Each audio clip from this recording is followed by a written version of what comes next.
Hello friends, good morning all of you. आज हम लोग जियोमेट्री सेक्शन स्टार्ट करेंगे जो मैथ का मोस्ट इम्पॉर्टेंट टॉपिक है और ये किसी भी एग्जाम्स में जरूर पूछे जाते हैं। पहले हम जियोमेट्री का बेसिक कंसेप्ट जानेंगे, उसके बाद यहाँ देख सकते हैं आज का जो टॉपिक है इसके बारे में हम डिटेल से आपको बताएंगे। तो फर्स्ट है पॉइंट। यहाँ समझते हैं पॉइंट क्या होता है, जिसको बिंदु कहते हैं। तो पॉइंट का डिफिनेशन है शून्य, जीरो त्रिज्या वाली वृत्त को क्या कहेंगे? पॉइंट कहेंगे, बिंदु कहेंगे।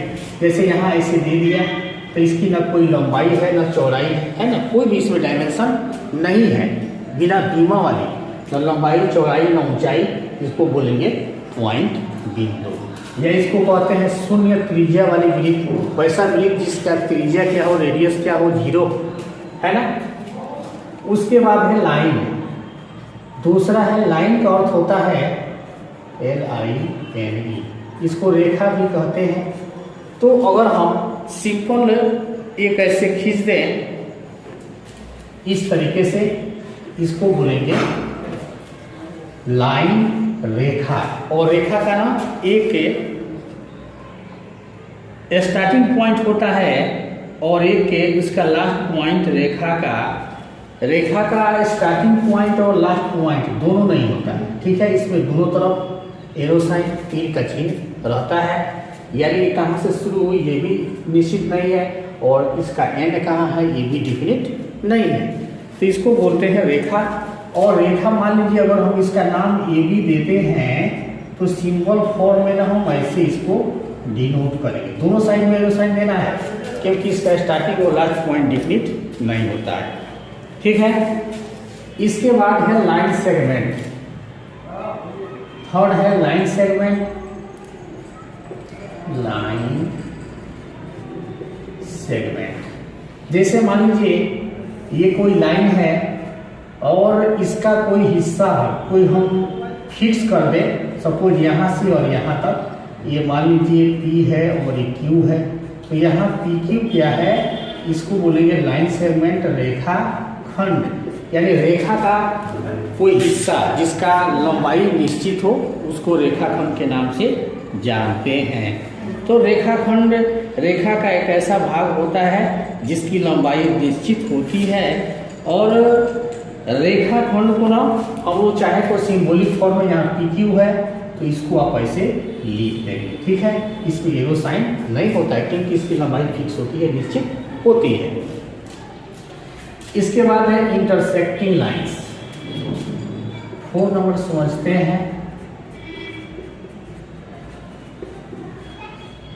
इंटरसेक्टिंग लाइंस ये क्या होता है? तो इंटरसेक्टिंग लाइन जब एक रेखा को दूसरी कोई रेखा काटती है, जैसे मान लीजिए ये P है, ये Q है ना, और ये जो पॉइंट है ये इंटरसेक्टिंग पॉइंट कहेंगे। जहाँ दो या दो से अधिक रेखाएं एक दूसरे को जिस बिंदु पे कट करती है ना उसको बोलते हैं इंटरसेक्टिंग पॉइंट। इंटरसेक्टिंग पॉइंट, ठीक है। इसको बोलेंगे प्रतिच्छेद बिंदु। और इंटरसेक्टिंग लाइन हुआ, प्रतिच्छेदी रेखा हुआ जब एक रेखा को दूसरी रेखा कट करती है, काटती है, ठीक है। इसको बोलेंगे ये P और Q क्या है, इंटरसेक्टिंग लाइंस है। तो इसमें 2, 3, 4 कितने भी लाइंस हो सकते हैं जो एक दूसरे को किसी फिक्स पॉइंट पे कट करेंगे और जिस पॉइंट पे कट करते हैं इसको इंटरसेक्टिंग पॉइंट या प्रतिच्छेदी बिंदु कहते हैं, ठीक है। इसके बाद है पैरेलल लाइन, समांतर रेखाएं। तो यहाँ समझते हैं पैरेलल लाइंस क्या होता है। जैसे मान लीजिए ये जो है ना ये पैरेलल लाइन है, ठीक है। ये जो है पैरेलल लाइन है, यानी जब दो रेखाओं के बीच की दूरी कहीं भी जाएंगे तो फिक्स रहेगा, ये डिस्टेंस चेंज नहीं होगा। अगर ये 5 मीटर है तो आगे भी 5 मीटर, कहीं भी 5 मीटर। इसका नाम दे देंगे P और Q है, दो समांतर रेखाएं हैं। तो इनके बीच की दूरी जब हमेशा इक्वल रहेगी ना, कभी चेंज नहीं होगी, उसको बोलते हैं समांतर रेखाएं, पैरेलल लाइंस। याद रखना है पैरेलल लाइंस के बीच का जो डिस्टेंस होता है वो कभी भी बदलता नहीं है, चाहे आप जहाँ तक आगे बढ़ते जाइए, ठीक है।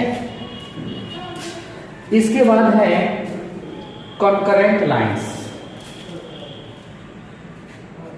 6 नंबर है कॉन्करेंट लाइंस, यानी इसको बोलते हैं संगामी रेखा। तो संगामी रेखा है 3 या 3 से अधिक रेखाएं जब एक बिंदु से होकर जाती है तो उन रेखाओं को संगामी रेखा कहते हैं।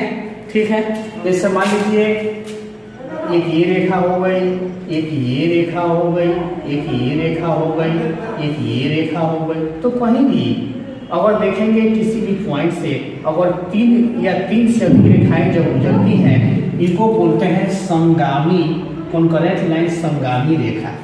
यानी तीनों का जो मिलन बिंदु है एक ही है, यानी एक निश्चित बिंदु से जब 2 या 2 से अधिक है ना, 3 या 3 से अधिक बिंदु जब एक ही रेखा में स्थित हो,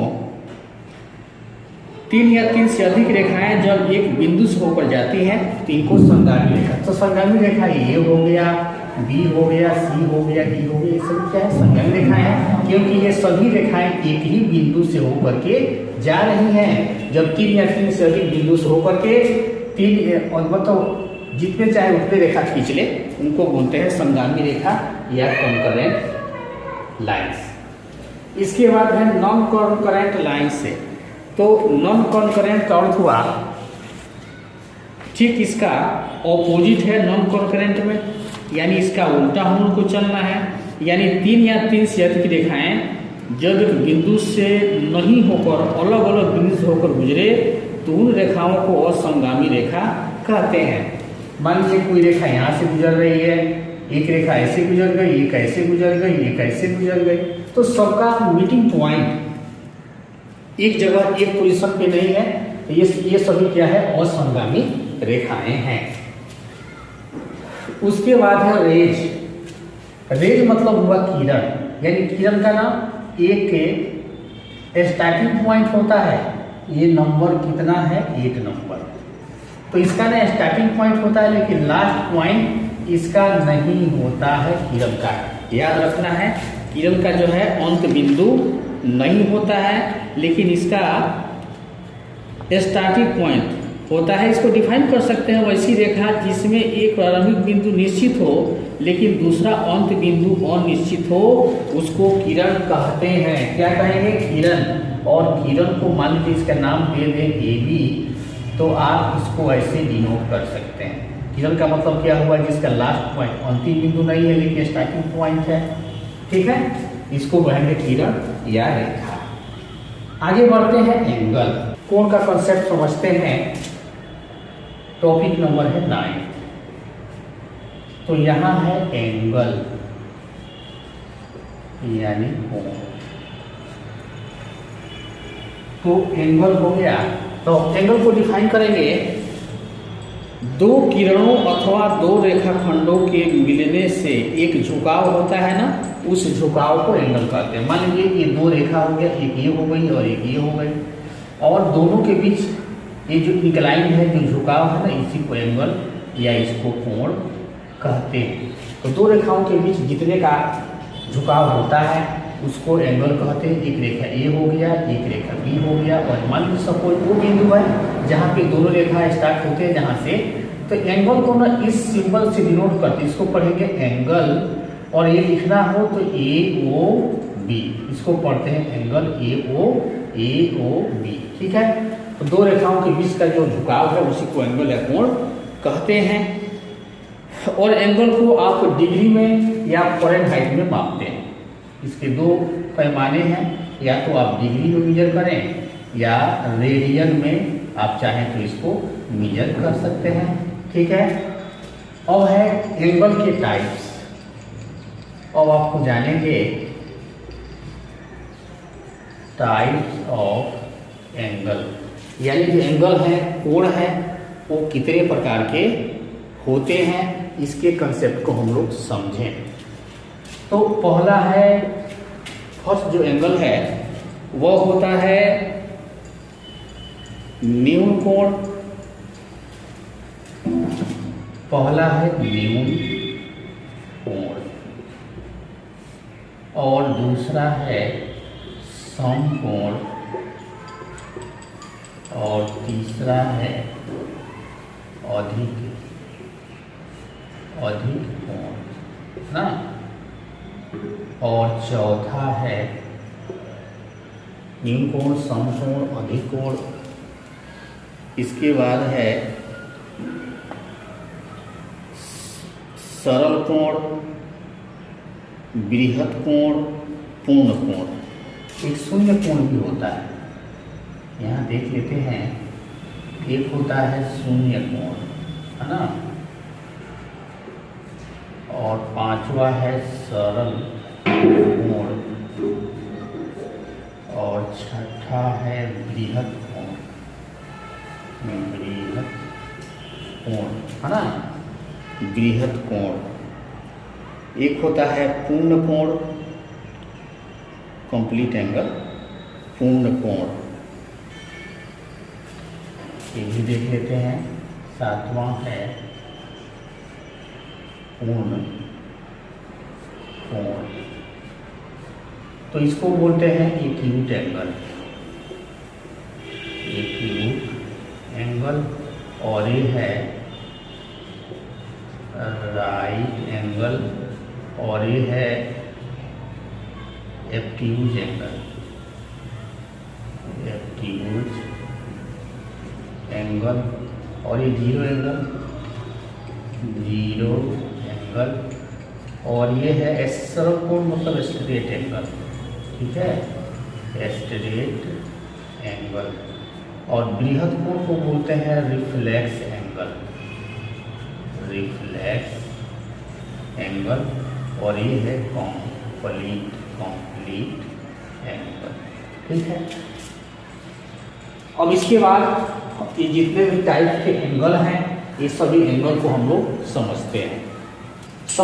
इसके बाद एंगल के कॉन्सेप्ट को न्यून कोण, ठीक है। तो न्यून कोण का मतलब हुआ वह एंगल जिसका वैल्यू यहाँ लिख देते हैं एक्यूट एंगल, ठीक है। एक्यूट हुआ जो 0 डिग्री से लेकर के 90 लेस देन 90, यानी 0 से लेकर 90 से कम, 90 से कम, यानी 0 और 90 से कम डिग्री का जो एंगल है वो एक्यूट एंगल है। वह कोण जो 0 से अधिक हो और 90 से कम हो वह होता है एक्यूट एंगल, यानी इसको न्यून कोण भी कहते हैं। मान लीजिए ये कोई एंगल है और इसका वैल्यू है सपोज 30 डिग्री, तो ये क्या है, एक्यूट एंगल है, क्योंकि इसका वैल्यू 90 डिग्री से कम है।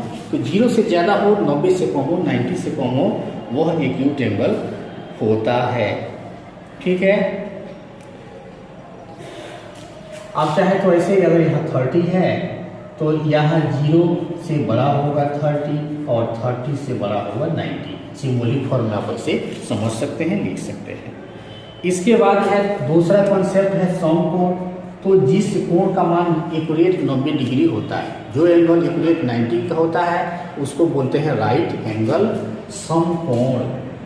जैसे मान लीजिए ये कोई लाइन है और यहाँ कोई परपेंडिकुलर लाइन है ना, तो यहाँ जो एंगल बनेगा वो 90 डिग्री का होगा। सपोज ये POB है, तो यहाँ लिखेंगे एंगल POB इक्वल 90 डिग्री, और ये जो होगा क्या होगा, क्योंकि एक्यूरेट 90 का है ना, ये राइट एंगल है, ठीक। थर्ड नंबर समझते हैं। थर्ड है अधिक कोण।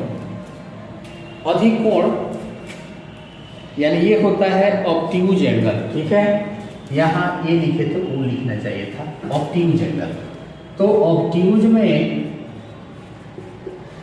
अधिक कोण है जो एंगल 90 से ज़्यादा हो और 180 से कम हो, यानी 90 से एबव होना चाहिए, 180 से बिलो होना चाहिए, तो उसको बोलते हैं ऑब्ट्यूज एंगल यानी अधिक कोण। तो ऑब्ट्यूज एंगल का कंडीशन क्या होता है, इसमें 90 डिग्री से बड़ा होता है थीटा और थीटा से बड़ा होता है 180। सपोज ये 90 से बड़ा न बनाना है तो इसका फिगर इस तरीके से कुछ होगा। सपोज ये जो एंगल है सपोज 120 का है ना, ये A है, ये B है, ये C है। तो यहाँ जो एंगल है 120 का है ना, तो ये क्या है, ऑब्ट्यूज एंगल है, ये अधिक कोण है।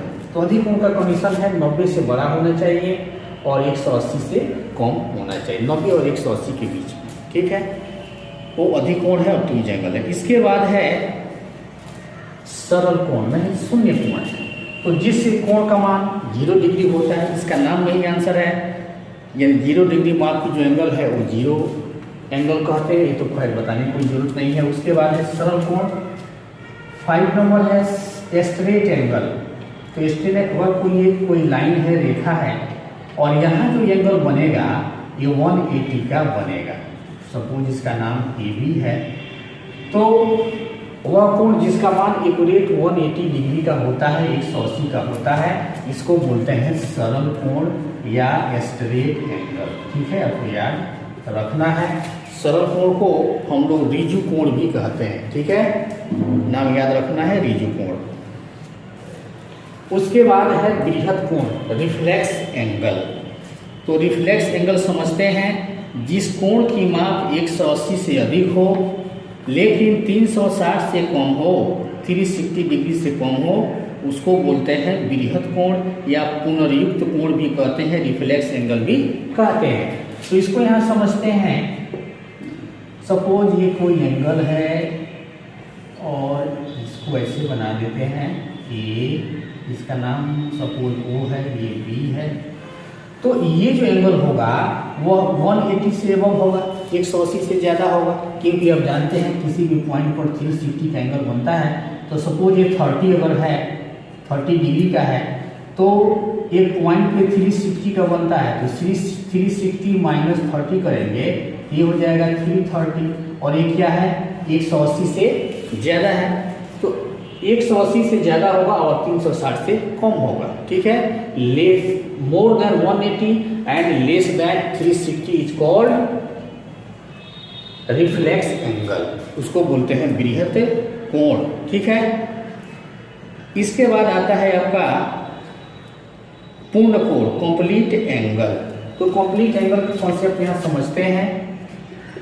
कंप्लीट एंगल, जैसे मान लीजिए कोई लाइन है और यहाँ कोई पॉइंट लेते हैं, तो इसके थ्रू अगर हम एक राउंड ऐसे घूम जाते हैं, इसको बोलेंगे कंप्लीट एंगल। यानी एक साइकिल हमने जब कवर कर लिया तो एक चक्र पूरा हो गया, तो ये कितना का एंगल बनेगा 360 का। तो जो कंप्लीट एंगल होता है उसका वैल्यू 360 का होगा, एक्यूरेट 360 डिग्री का होगा।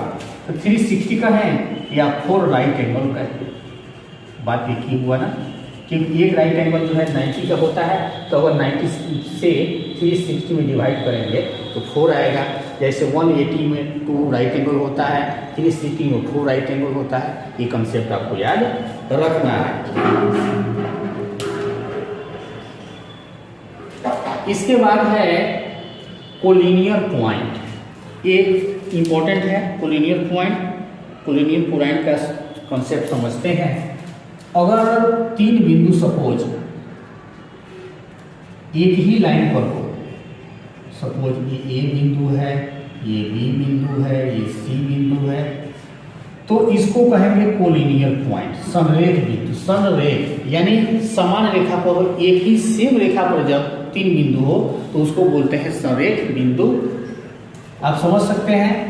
मान लीजिए सपोज ऐसे कोई बिंदु दिया हुआ है, तो देखेंगे इसके मिलाने से एक यहाँ लाइन बनता है, एक यहाँ लाइन बनता है, एक यहाँ लाइन बनता है, इसका नाम अगर PQR है। तो यहाँ जो पॉइंट है, बिंदु है PQR, ये संरेख नहीं होगा क्योंकि तीनों बिंदु एक ही लाइन पे नहीं है। जब 3 बिंदु एक ही लाइन पर हो उसको बोलेंगे कोलिनियर पॉइंट, और जब 3 पॉइंट्स या मोर देन, इससे भी ज्यादा हो सकता है, जब एक बिंदु पे नहीं होंगे उसको बोलेंगे नॉन कोलिनियर पॉइंट्स। इसका कंसेप्ट आपको याद रखना चाहिए। आगे बढ़ते हैं दोस्तों, आगे समझते हैं। यहाँ देख सकते हैं कॉम्प्लीमेंट्री एंगल, कोटिपूरक कोण, लंबपूरक कोण, पूरक कोण और अनुपूरक कोण एक ही एंगल का नाम है। सप्लीमेंट्री एंगल समझेंगे, एडजेसेंट एंगल समझेंगे, वर्टिकली ऑपोजिट एंगल समझेंगे और लीनियर पेयर समझेंगे। तो फर्स्ट देखते हैं कॉम्प्लीमेंट्री एंगल, ये एंगल क्या होता है। तो ये भी बहुत इजी है, कॉन्सेप्ट को समझते चलेंगे। कॉम्प्लीमेंट्री एंगल का अर्थ हुआ यदि हम 2 एंगल है, 2 कोणों को जोड़ते हैं, सम करते हैं, तो उसको सम करने पे अगर उनका सम 90 डिग्री आता है, यानी 2 कोणों को जोड़ने पे यदि उनका सम 90 डिग्री आता है उसको बोलेंगे कॉम्प्लीमेंट्री एंगल। सपोज कोई एंगल ए है जिसका वैल्यू है 30 डिग्री और एंगल कोई बी है, ये है 60 डिग्री, तो यहाँ angle A plus angle B ये हो जाएगा 30 प्लस 60, इट मीन्स ये हो जाएगा 90 डिग्री। तो यहाँ एंगल ए, ठीक है, एंगल बी का कॉम्प्लीमेंट्री यानी यूँ कहें कि एंगल बी भी एंगल ए का कॉम्प्लीमेंट्री है, कोटि पूरक है। शॉर्टकट में यदि दो कोणों को जोड़ने पे सम ऑफ टू एंगल्स अगर 90 डिग्री होता है उसको बोलेंगे कॉम्प्लीमेंट्री एंगल। उसके बाद है सेकंड है सप्लीमेंट्री एंगल, इसको बोलते हैं समपूरक, ऋजुपूरक या परिपूरक कोण। ठीक है, तो सपोज कोई एंगल यहाँ ए है जिसका वैल्यू है 80 डिग्री और एंगल यहाँ बी है जिसका वैल्यू है 100 डिग्री। तो यहाँ अगर हम a प्लस बी फाइंड करेंगे तो ये हो जाएगा 180, क्योंकि 80 और 100 होता है 180 डिग्री। तो जब दो कोणों को जोड़ने पे उनका सम यानी कि उनका योगफल अगर 180 होता है तो उसको बोलेंगे सप्लीमेंट्री एंगल। तो यहाँ एंगल ए एंगल बी का सप्लीमेंट्री है या एंगल बी एंगल ए का सप्लीमेंट्री है। उसके बाद है थर्ड नंबर एडजेसेंट एंगल, आसन्न कोण। तो ये भी कभी कभी एग्जाम में पूछ लिए जाते हैं। तो इसका हम डिफाइन करते हैं, एक ही तल में अवस्थित उभयनिष्ठ भुजा के विपरीत ओर बने दो कोण जिसका शीर्ष बिंदु एक ही हो उसको बोलते हैं आसन्न कोण, एडजेसेंट एंगल। कहने का अर्थ है एक ही तल में होना चाहिए और कॉमन होना चाहिए। जैसे मान लीजिए ऐसे हम कोई लाइन खींचते हैं, कैसे लाइन खींचते हैं, एक एंगल यहाँ से खींच दिए, लाइन खींच दिए, ठीक है। तो यहाँ अगर हम नाम में देंगे ए ओ बी सी, तो एडजेसेंट एंगल कौन होगा, ए ओ बी का एडजेसेंट है बी ओ सी, ठीक है। यानी जब दो एंगल का मिलन बिंदु एक ही हो, जहाँ पे दो कोण बनने वाले रेखाएं एक ही बिंदु पर मिले, तो उसको बोलते हैं संलग्न कोण या आसन्न कोण, एडजेसेंट एंगल के नाम से जानते हैं। यानी दोनों का एंगल का जो शीर्ष बिंदु है सेम होना चाहिए। इसका भी देखिए यहाँ पे शीर्ष बिंदु है और इसका भी जो है वर्टेक्स पॉइंट है, शीर्ष बिंदु है। तो दो एंगल का जब वर्टेक्स पॉइंट या शीर्ष बिंदु सेम ही होता है, एक ही होता है, जैसे ओ है, ए ओ बी का भी बिंदु ओ है और बी ओ सी का भी ओ है, कॉमन पॉइंट है वो, तो इसको बोलेंगे आसन्न कोण, एडजेसेंट एंगल। तो इसमें देखेंगे ए ओ बी क्या है, एडजेसेंट एंगल है, बी ओ सी क्या है, ये भी एडजेसेंट एंगल है, संलग्न कोण है। यानी दो कोण का मिलन बिंदु एक ही होता है, उसको बोलते हैं संलग्न कोण। इसके बाद है शीर्षाभिमुख कोण, वर्टिकली अपोजिट एंगल। ये मोस्ट इंपॉर्टेंट पॉइंट है 5 नंबर, क्योंकि शीर्षाभिमुख कोण से रिलेटेड बहुत से क्वेश्चन एग्जाम्स में आते रहते हैं, तो इसलिए इसके कंसेप्ट को समझना बहुत ही इम्पोर्टेंट है, जरूरी है। तो आगे बढ़ते हैं, इसके कंसेप्ट को समझते हैं, शीर्षाभिमुख कोण के कंसेप्ट को। 5 नंबर, 4 नंबर है तो शीर्षाभिमुख कोण। अगर एक लाइन को ऐसे कहें, जब दो सरल रेखाएं एक दूसरे से किसी बिंदु पर प्रतिच्छेद करती हैं, उस बिंदु पर बने आमने सामने के कोण को शीर्षाभिमुख कोण कहते हैं। जब एक रेखा दूसरे को कट कर रही है, यहाँ मान लीजिए एल कोई लाइन है, ये एम कोई लाइन है ना, तो दोनों को यहाँ ओ पॉइंट पे सपोज कट कर रही है, तो आमने सामने के एंगल का मतलब हुआ, यहाँ नाम दे देते हैं कुछ, यहाँ दे दीजिए ए और यहाँ बी, ए हो गया सी और ए हो गया डी। तो इसके सामने का यह एंगल है ना, और इसके सामने का यह एंगल है। तो यहाँ देखेंगे angle A O C equal होगा एंगल डी ओ बी, ये दोनों शीर्षाभिमुख कोण है। वर्टिकली अपोजिट एंगल, आमने सामने का कोण, यानी AOC ये वाला एंगल इसके सामने है ना, तो ये इसका वर्टिकली अपोजिट है और यह एंगल इसका वर्टिकली अपोजिट है। तो यहाँ लिख सकते हैं डी एंगल DOA इक्वल होगा एंगल BOC। ये दोनों एक दूसरे के वर्टिकली अपोजिट है, शीर्षा विमुख कोण है और शीर्षा विमुख कोण हमेशा ही इक्वल होते हैं। मतलब अगर ये 30 डिग्री है तो ये भी 30 डिग्री का ही होगा, और ये 50 डिग्री का है सपोज, तो ये भी 50 डिग्री का ही होगा। तो कहने का मतलब है कि शीर्षा विमुख कोण जो होते हैं वो हमेशा इक्वल होते हैं। ठीक है, आगे बढ़ते हैं। बहुत ही इंपॉर्टेंट टॉपिक है लीनियर पेयर, है ना। दो विपरीत किरणों के मिलन बिंदु से तीसरी किरण खींची जाए जिसके परिणाम स्वरूप दो आसन्न कोण बनते हैं, उनको लीनियर पेयर कहा जाता है ना। तो लीनियर पेयर का कॉन्सेप्ट समझेंगे, जब दो विपरीत किरणों के मिलन बिंदु से तीसरी किरण खींची जाए जिसका परिणाम स्वरूप दो आसन्न कोण बनते हैं। समझते हैं 5 नंबर शीर्षा रैखिक विमुख। मान लीजिए जैसे कोई लाइन है और यहाँ से हमने एक लाइन खींच लिया है, ठीक है, तो ये हो गया COAB। लीनियर पेयर क्या है, यह एंगल इसका लीनियर पेयर होगा, ठीक है। यानी कि एंगल अगर देखें तो AOC और BOC क्या है, लीनियर पेयर। AOC तथा एंगल BOC ये लीनियर पेयर है, रैखिक युग्म बनाते हैं। और लीनियर पेयर यानी जब भी दो एंगल लीनियर पेयर बनाएंगे तो उनका एंगल का जो सम होगा 180 का होगा, ठीक है।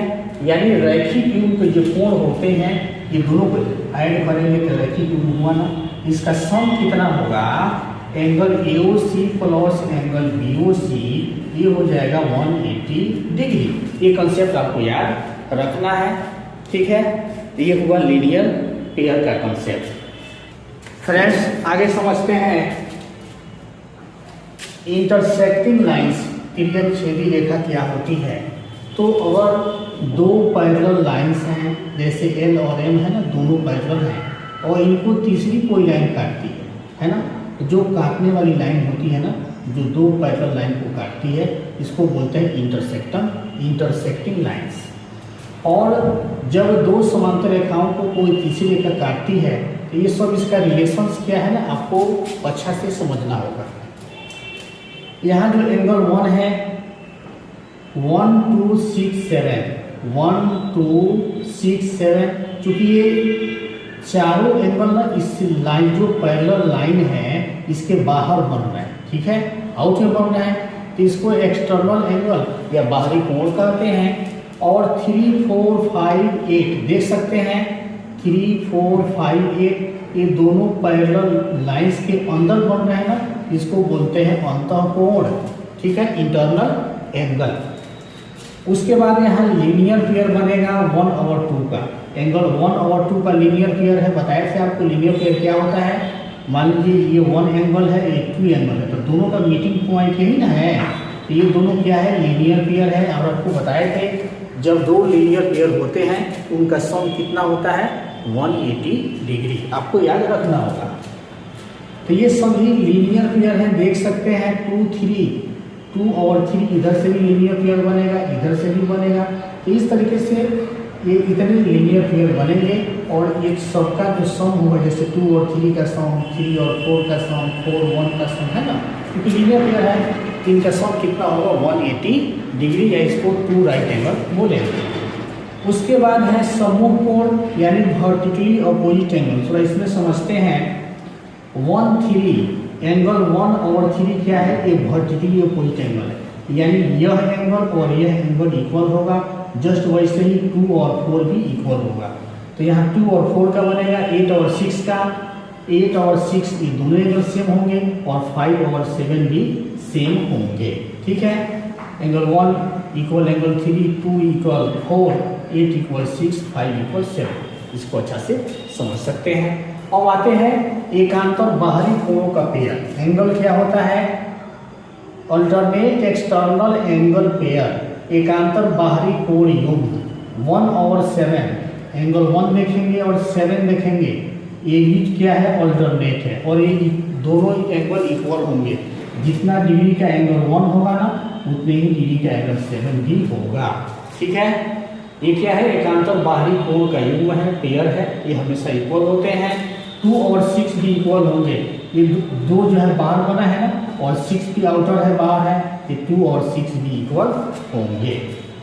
अब है एकांतर अंतः कोणों का युग्म, जो एंगल अंदर बन रहे हैं पैरेलल लाइंस के, उसमें रिलेशन देखेंगे। 3 और 5 इक्वल होगा। जितना डिग्री का 3 होगा उतना ही डिग्री का 5 भी होगा, और जितने का 4 होगा उतने ही डिग्री का 8 भी होगा।